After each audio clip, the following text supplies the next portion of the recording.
ಕಾರ್ಕಳ ಪುರಸಭಾ ವ್ಯಾಪ್ತಿಯ ಐತಿಹಾಸಿಕ ಅನಂತಶಯನ ದೇವಸ್ಥಾನದ ಮುಂಭಾಗದ ವೃತ್ತದ ಬಳಿ ಬೃಹತ್ ಗಾತ್ರದ ದೊಡ್ಡ ಬಾವಿ ನಿರ್ಮಾಣ ಆಗಿದೆ.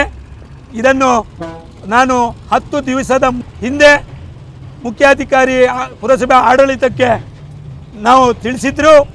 ಮರುದಿವಸ ದಿನಪತ್ರಿಕೆಯಲ್ಲಿ ಬಂದರೂ ಇದಕ್ಕೆ ಪುರಸಭೆ ಕ್ಯಾರೆಯನ್ನು ಮಾಡ್ತಾ ಇಲ್ಲ.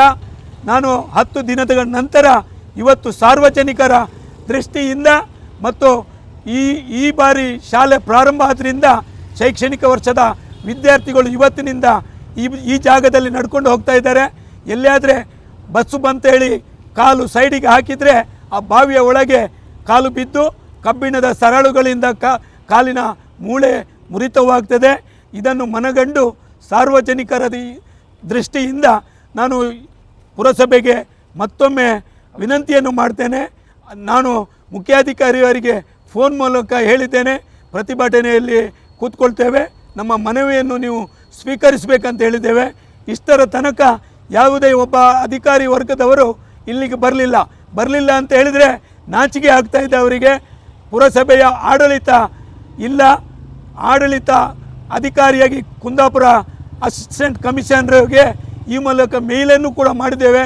ಸಾರ್ವಜನಿಕರ ದೃಷ್ಟಿಯಿಂದ ಅನಂತಶಯನದ ಬಳಿ ಇರುವ ಈ ಬಾವಿಯನ್ನು ತಕ್ಷಣ ಮುಚ್ಚಬೇಕು ಮತ್ತು ಇಂಥದ್ದೇ ಒಳಚರಂಡಿಯ ಇನ್ನೂ ಕೆಲವು ಗುಂಡಿಗಳಿದೆ, ಮಳೆಗಾಲದಲ್ಲಿ ಮೇಲಕ್ಕೆ ಬರ್ತದೆ. ಕೂಡಲೇ ಇದಕ್ಕೆ ಸ್ಪಂದಿಸಬೇಕು. ನಿಮ್ಮ ಸ್ಪಂದನೆ ಇದಕ್ಕೆ ಇಲ್ಲ ಅಂತೇಳಿದರೆ ನಾಳೆ ಪುರಸಭೆಯ ಒಳಗಡೆ ಉಗ್ರ ಹೋರಾಟವನ್ನು ಮಾಡಲಿಕ್ಕೆ ನಾವು ತಯಾರಿದ್ದೇವೆ.